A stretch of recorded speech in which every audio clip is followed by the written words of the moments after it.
Prince, রাক্ষস, দম এই ৩টে সিনেমাতে কাজ ছিল এবং প্রত্যেকটা গানেরই খুব ভালো সাড়া পাচ্ছি।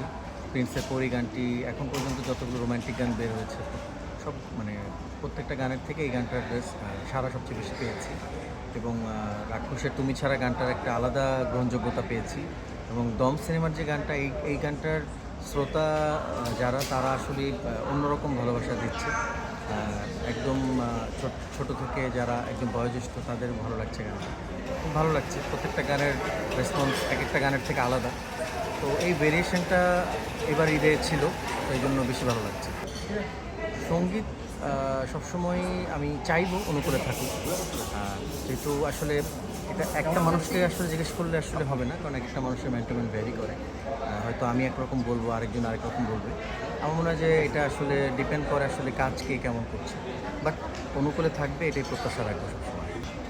হাবিব ভাইকে ভালো লাগে, হাবিব ভাই আইডল, হাবিব ভাই অনেক পছন্দের মানুষ।